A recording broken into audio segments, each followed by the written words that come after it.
cut to Wolverine. A little bit of text saying about how he's a loner, he likes to go in the woods and blah blah blah blah blah. So he's fucking around in Canada or wherever, in the woods, snow. You got automatically get where he is, and you know Wolverine's doing what he is. He's wearing flannel, and out of nowhere, out of the fucking snow, this demonic version of Wolverine.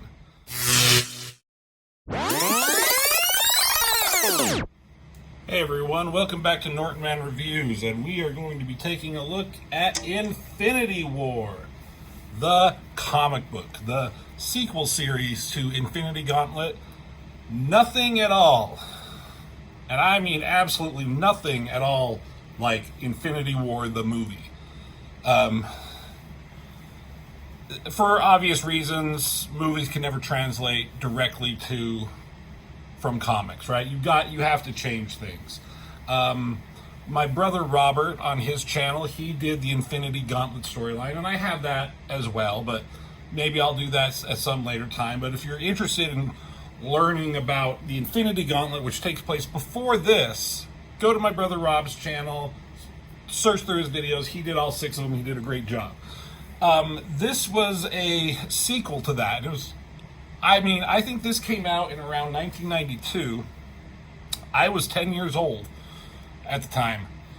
And I don't remember a lot of it. I just remember the hype around it. And I was mostly reading my brother Rob and my brother D's comic books. And this was kind of a big deal. This was a fun time. Infinity War, this comic book, it's not as revered, it's not as loved as Infinity Gauntlet, and certainly not as good a storyline, but it certainly has its moments. There's just something about Infinity Gauntlet, the way it was told, the art by George Perez and Ron Lim, that just made it a perfect book, a perfect story. It got into some crazy ass like cosmic beings and spectacles and shit that I had no idea what was going on half the time. In like issue 5 against like the cosmic threats Thanos was fighting, I'm like, I don't know what the fuck's going on.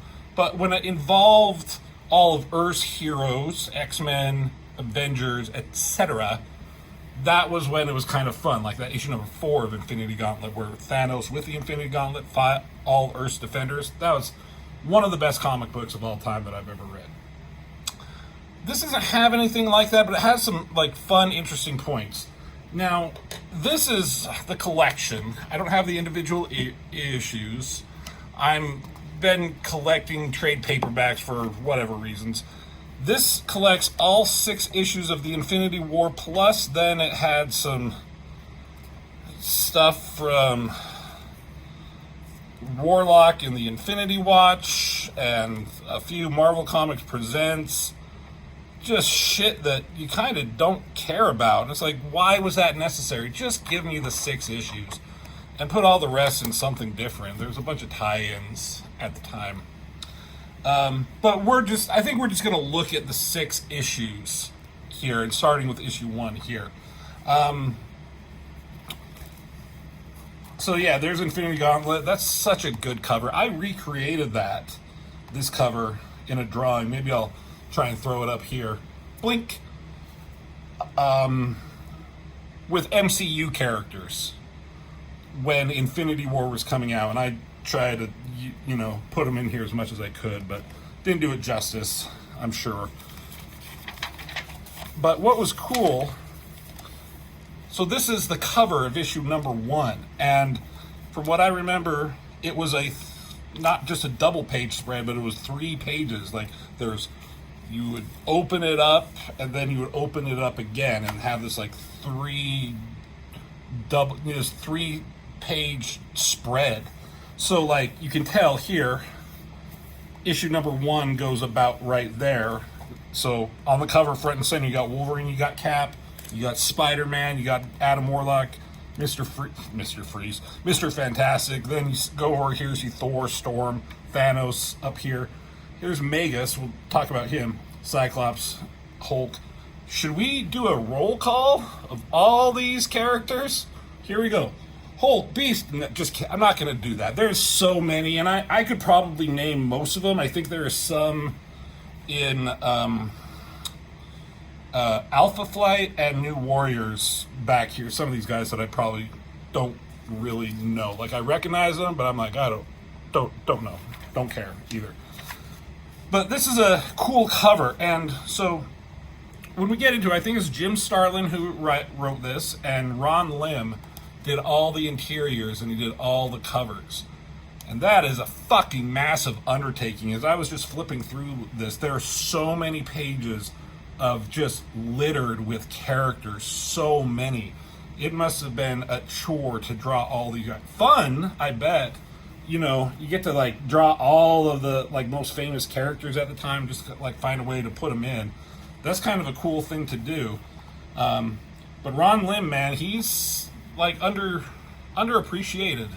You know, I think I've seen some comments throughout various videos, whether it's mine or my brother Rob's, of people talking about Ron Lim and how good he was. My brother Rob did an issue of Silver Surfer number 50 where he talked a lot about him. I'm going to be doing one of Silver Surfer number 75 coming up soon. But he's... It's hard to describe him. He's old school, but he has like a more modern take on him. Modern at the time in the 90s. He's very... Not basic, but there's not the same energy that, you know, the Jim Lee and Mark Silvestri and Todd McFarlane's and even Rob Liefeld at the time had. But he's a great storyteller, has a knack for details and technology in backgrounds and all that kind of shit. He was a really good choice for this. He did half of Infinity Gauntlet with George Perez, and Robert might have said this in his videos, and I remember as a kid, I didn't notice the difference between George Perez and Ron Lim. They did it so seamlessly, the transition. But now, like looking back, you can totally tell the difference between their art. But at the time, as a kid, you probably didn't notice. Love this opening thing, especially with Thanos and the Magus back there. So, what's also good, thumbing through this, is the lack of words at certain points. And it starts off like that. We talk about where writers just feel the need to litter their pages with words to show that they're a writer, to get their worth. Like, they have to hear my voice. But a writer can just tell a story without words if they have a good collaboration with the artist. At the end of Infinity Gauntlet, if you don't know that story, Thanos got the 6 gems, the 6 stones, whatever you want to call them, became omnipotent. Like, the universe fought him back, and eventually he lost them. And I think his subconscious was part of it. He knew he wasn't worthy of something of power like that, something to that effect. And at the end, when you thought Thanos was probably dead, you found him in a field by himself, kind of living a simple life, much like Infinity War ended, right? And you see Thanos with his garb here, his uniform, his outfit, his clothes, whatever, set up as a scarecrow. Side note, with those MCU movies, I hate the name Endgame for the last movie. I think that's so generic and boring. Anybody can use the fucking word of Endgame. You know, like fucking Star Trek Voyager's final episode was called Endgame. You can see it everywhere. I wrote a story that had Endgame as the title. You know, it's like so kind of basic. I feel the Infinity War movie should have been called Infinity Gauntlet. That's Thanos going through all these challenges, a gauntlet, as you might say, and he gets the Infinity Gauntlet.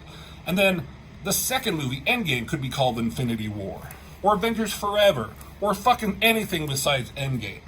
Anyways, we're talking about Infinity War, the comic book. So it has, like, you know, some poetry and, you know, so a little bit of dialogue, I think, from Thanos. But just starts with the scarecrow of him, and there's a mystery already. Like, what's going on? Up to the scarecrow comes Thanos, but it doesn't show his face. And at last we knew he looked like this, not just in regular clothes. But whoever this is comes walking up to this house, this building, enters, and I love this. So here's the real Thanos. right? And he's doing something. Just in the background, this guy is standing in the doorway, all in shadows, and Thanos knows something is weird and what's up, and he turns to look, and it's fucking gone. The guy's just gone. Thanos, he goes out and he looks around. There's this tree, and he doesn't see anything, so he goes back in. But there's this version of Thanos, whatever he is. Still, you don't see his face, and he's just hiding behind that tree. I love that. That is such a creative way to start something. Now, I don't know if there was build up to this in the Infinity Watch or Silver Surfer or wherever it might be of what's going on here. So if you're just starting Infinity War #1, you're like, what is this? Like, it's compelling. I'm hooked. I'm with it. Ron Lim doing a great job on art. So Thanos, he's, as opposed to the movie where Thanos was in a hut making soup, Thanos is in like an actual technological dwelling, and he's talking to his computer, and he's running whatever. And he's basically telling us, he's talking back to the computer, and he's detecting some like crazy amounts of energy, some like ominous power. He's like feeling something is wrong. I love this. He has this lab or whatever, a view screen. It's like some kind of chandelier up here for decoration. Maybe it's the lighting system. I don't know, but I just thought that was kind of funny. But yeah, he sends out a probe to this anomaly, and he's trying to get data from it. The probe is destroyed, talking back and forth. It prints out. I find that funny. It prints out like the readings for him, and he does some calculations, and he basically says the universe. He can only come to one conclusion: the universe is at peril, grave peril. He says. So the next scene is his clothes out on the Scarecrow, which means he changed back into his regular Thanos, clothes. Jesus, speak, John, speak. And Ron Lim doesn't miss a beat. This looks like the same Thanos that was exactly in Infinity Gauntlet, right? And he gets, he gets this hover chair as a means of transportation. He talks about how his previous one was destroyed, had magical capabilities. This doesn't, whatever, doesn't matter. So he fucks off, right? He teleports out, and then it just cuts to this skyline of New York City. A little bit of dialogue here talking about Spider-Man and his endless campaign to whatever. Cool shot of Spider-Man, nice downward angle of the buildings. Everything is looking good here. And then, creepy as it is, it goes by and there's this weird creature of Spider-Man. And you look at this guy and you're like, again, I know what's going on, and most people probably do too, but at the time, did we know what was going on with this? Was this seen in other comics at the time? Or is this like brand new? I know that the doppelganger here, the spider doppelganger, he became kind of a villain. He stuck around for a little while. He was in that Maximum Carnage video game, for Christ's sake. He was a fucker too. I hated him. But he's there, and he has 6 arms. He has these hooves. You see his eyes, these little fucking bug eyes, almost like flies. But he's a spider. These teeth, he's just like this demonic version of Spider-Man. Like, that's fucking weird and creepy. Spider-Man has no idea what's going on there. Would spider sense not go off if he's around him?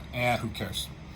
So he goes swinging off after him, and then it cuts to, and the camera backs out, and if you know, this is eternity.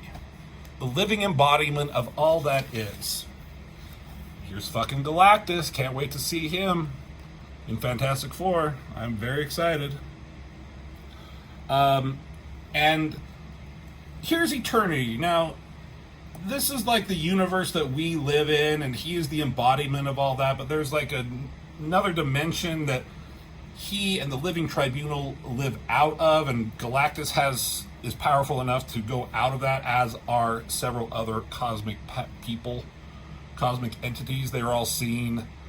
A lot of them were seen in that Infinity Gauntlet. Just this white void. And here's Nova, his herald at the time. And Galactus is basically telling us something is wrong with fucking eternity. He's like catatonic. He's alive, but he's in like kind of a coma state.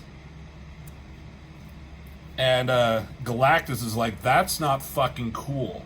Whoever or whatever did this needs to, basically they need an answer for it. Like, Galactus does not like that. He lives there. That's where he keeps all his stuff.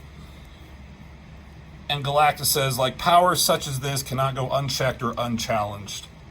And Galactus, I guess, fucks off. Somehow,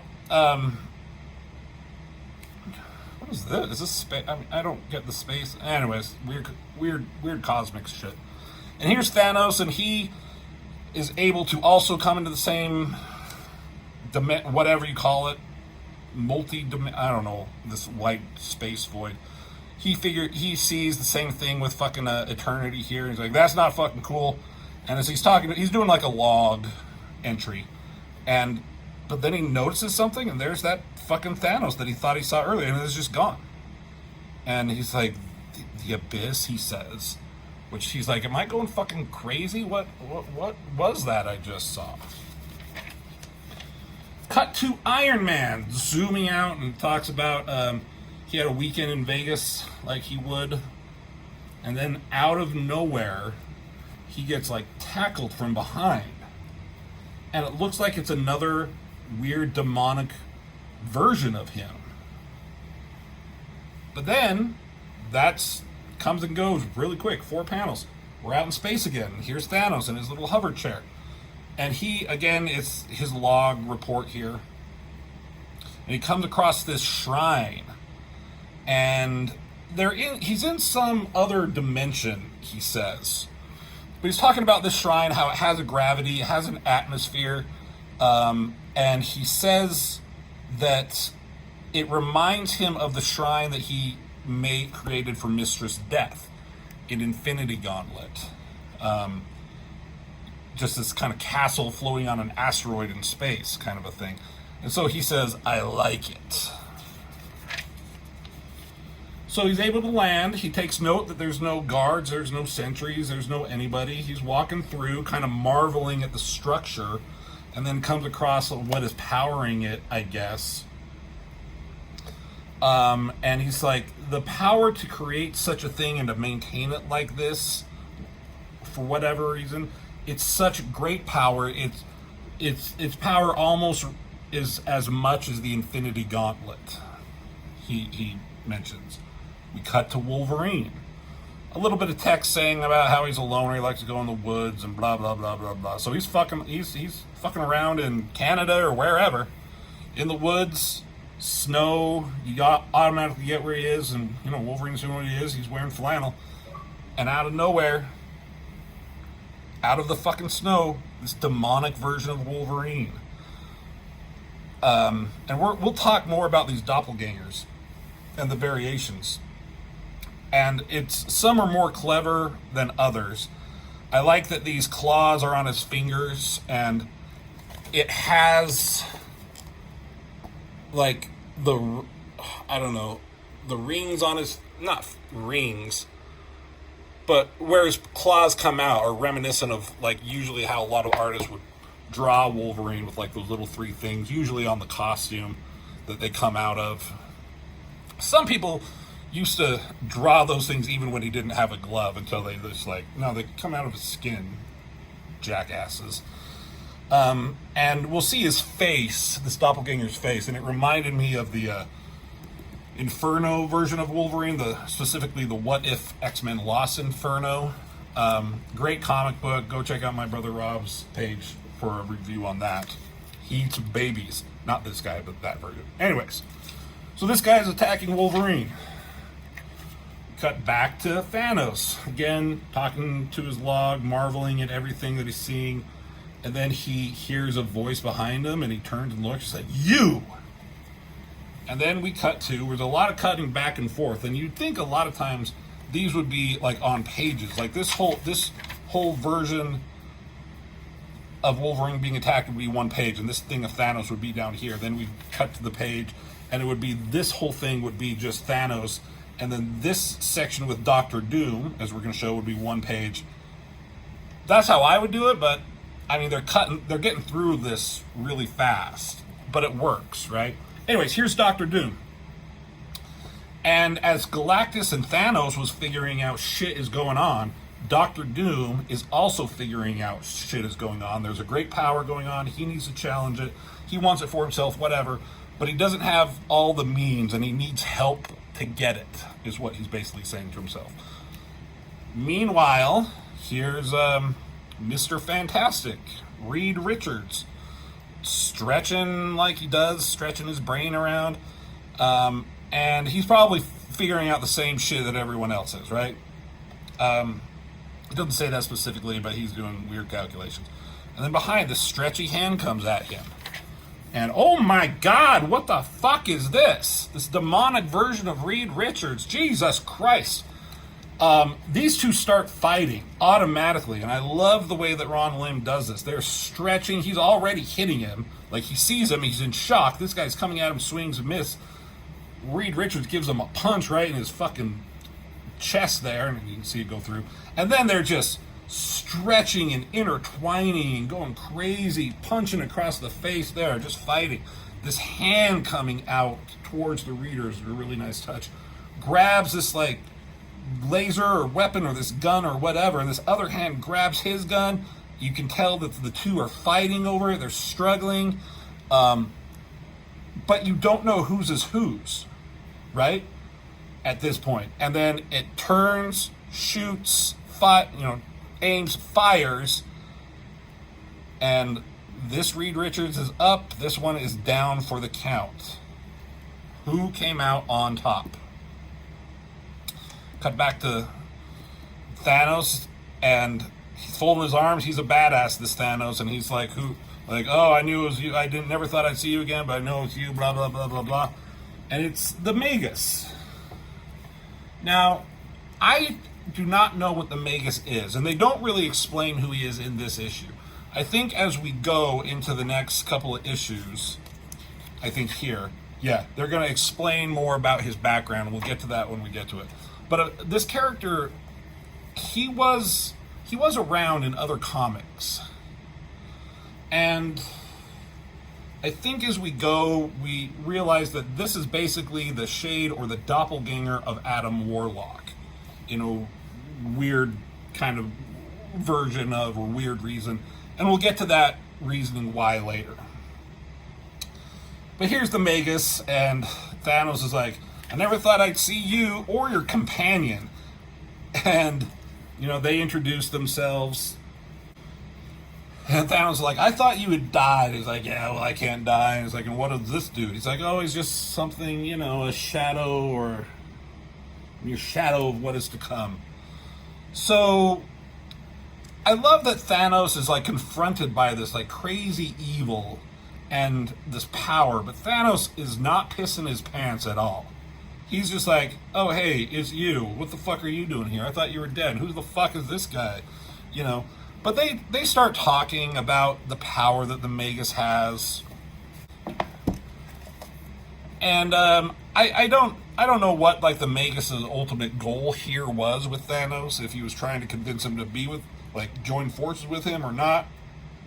But Thanos is, like, kind of giving him shit, telling him, like, "Yeah, you're not too scary, you're not all that powerful, I don't give a fuck about you." And the Magus says, like, "You need to be careful the things you say, because some mistakes can be fatal." And, like, these two versions of Thanos are just, like, give each other a look.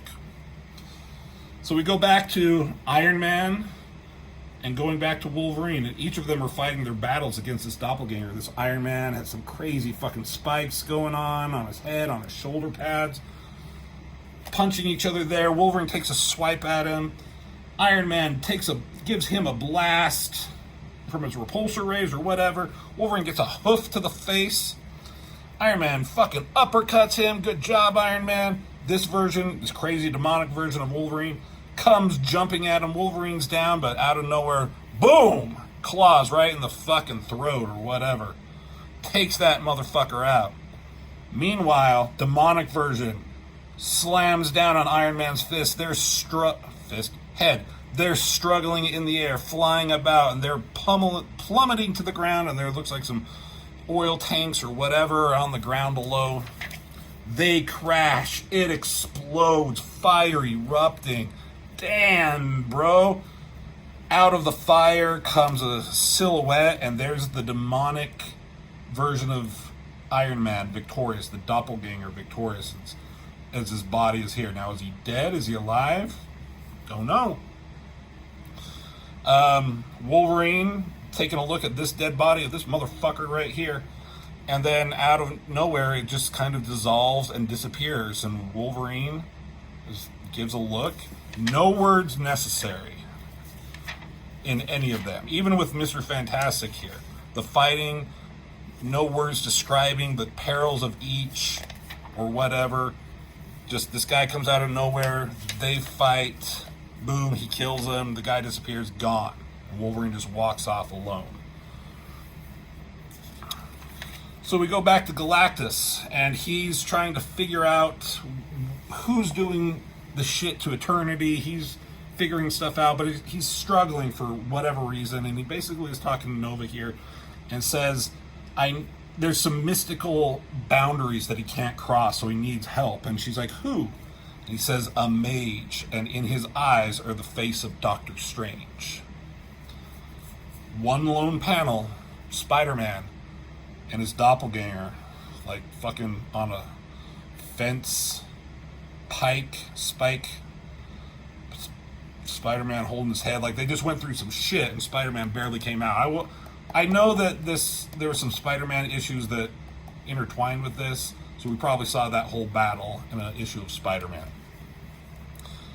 But meanwhile, back at the burning tanks or whatever with Iron Man and this doppelganger, he reaches out, his hands and fingers turn into these crazy tentacles.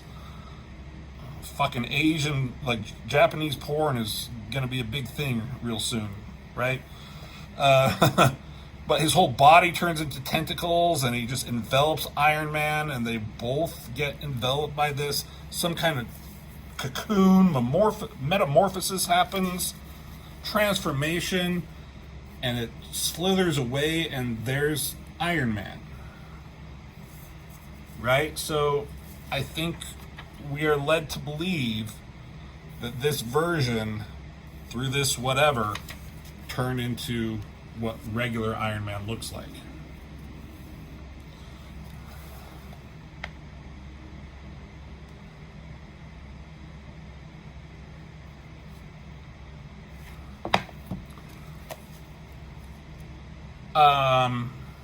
So we go back to Thanos and his, doppelganger here, being a little manservant, serving them a drink. Oh, that's nice. He's drinking it. I wouldn't fucking drink it. But then they start talking about the having so much power and wielding it, such as Thanos did with the Infinity Gauntlet. And Thanos is basically telling him that much power is not for these guys, men such as these, or beings such as these, to wield. It's too much. We can't handle it.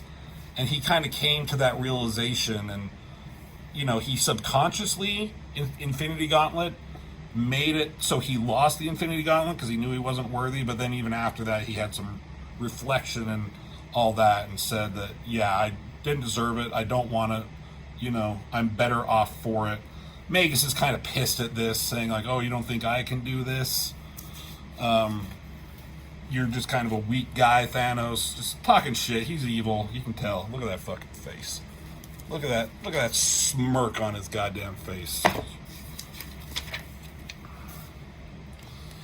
And then Thanos has enough of his shit, and he's like, you're a little punk, dude, and you don't deserve anything, and I'm not gonna help you. And he pours out his drink. He's like, fuck off. And like the two Thanoses are gonna like have a throwdown as he's gonna watch, and they're gritting their teeth. He's smiling, but then presses a button, and then fucking shit. Who are all these guys? These guys just came out of nowhere. Look at all these doppelgangers. They're crazy demonic versions.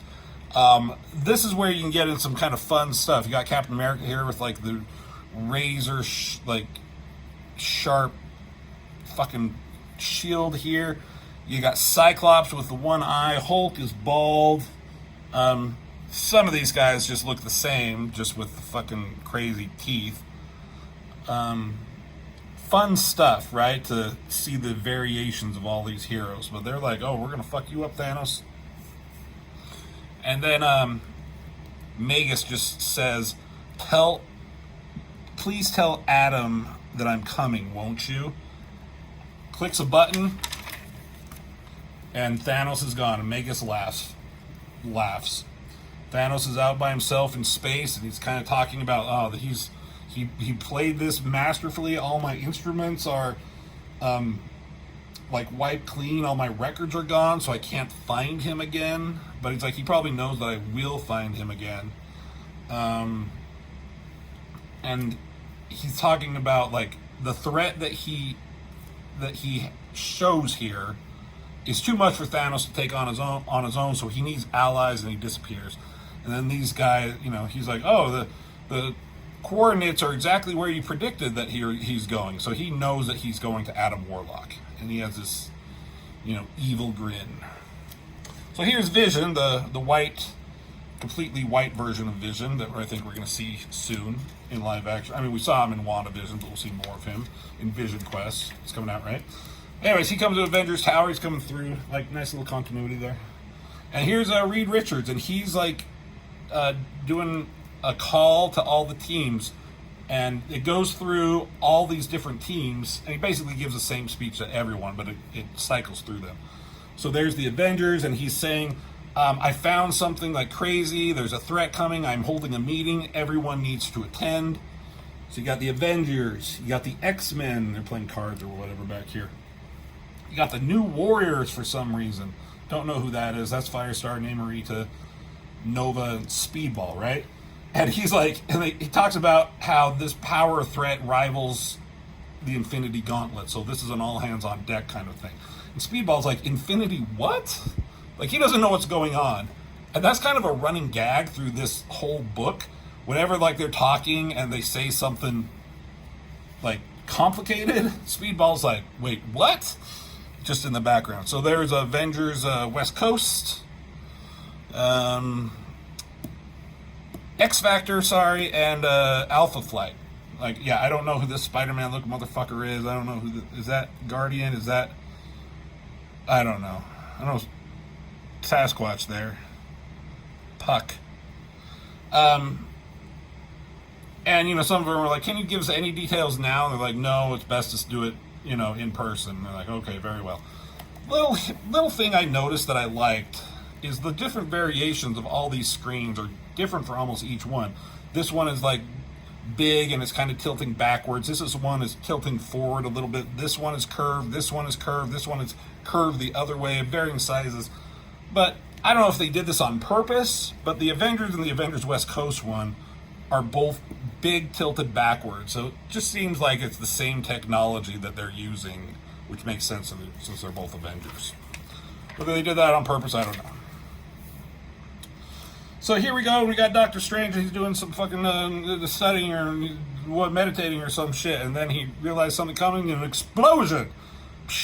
Now, it seems like Doctor Doom shows up, but that's not what happened. It changes to location. So whatever happens to Doctor Strange is in a different place than Doctor Doom, and he's talking to somebody off page, and he's talking about all the power that could be theirs.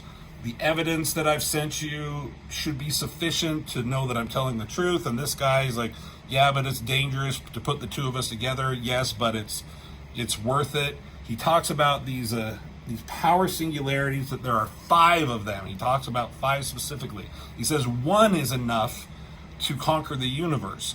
Imagine what we could do with 5. And he's like, if we do this, nothing can stand in our way. Today will be mine. Tomorrow will be yours. What say you, conqueror? Great shot here of this guy coming out with all the power and light from whatever this is, and his Doom's cape and the lighting there. I think that was very well done. And it's Kang the Conqueror. Too bad we're not going to see more of him. I kind of was interested in what they were going to do with Kang the Conqueror. I guess there's still a chance he might show up in MCU. But now Kang and Doctor Doom are going to be teaming up together. But there's this kind of funny thing that they got going on here. So he says, I greet you, proud Doom. And but then in his word thought bubbles, it says, whomever the opportunity rises, I shall, and then it cuts to Doctor Doom, cut out of this bargain most harshly. So that's another kind of funny thing that happens throughout this series, is that they're working together to take down Magus or whoever. I don't even know if they know it's him at this time. But they're talking and cooperating, but in their inner thoughts, they're basically plotting each other's downfall, which I thought was kind of funny. Now we cut to Monster Island. There's some island with monsters. I think, it has to do with the Mole Man. Isn't that where the new Fantastic Four was at? Check out my brother Rob's channel. He did a video on the new Fantastic Four, the Wolverine, Ghost Rider, Hulk, Spider-Man. Great video. I think they're on Monster Island. Anyways, Warlock in the Infinity Watch. Fucking joke of a character in the MCU. James Gunn. I don't know. I'm not a big Adam Warlock fan. Ultimately, I don't really care, but it was just kind of a joke in that movie as opposed to how he is here. There's this version of Gamora. There's Drax. Drax is this Hulk-like creature. He's dim-witted. He's not at all the warrior that he is in the movie or the version that he is later in comics. I don't know his whole history, if he started out dumb or whatever, but Drax is meant to be the destroyer of Thanos, right? And they're talking about Mole Man. He's like, oh, this castle will be good for your needs. We're allies, right? We're friends. He's like, yeah, sure, whatever. And, but then Warlock says, oh, but we have an intruder. And they all look, and oh my God, it's Thanos! Of course it's Thanos. And, Drax here wants to kill Purple Man, but, Warlock and these guys, I like how he draws him in this cape, this cloak. Very regal looking, very, I don't know, leaderly, kingly almost, godly, you might say.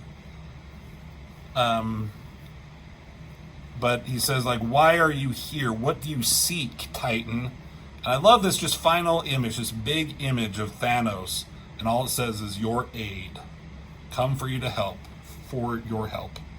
Jim Starlin, Ron Lim, Ronnie Lim, as I like to call him, and Al Milgrom. Great writing and art team on this. And that's the end of issue 1. We'll get into issue 2, and we'll go through all 6 issues, and we probably won't do any of this Warlock and Infinity Watch bullshit, because I don't care, and it's whatever.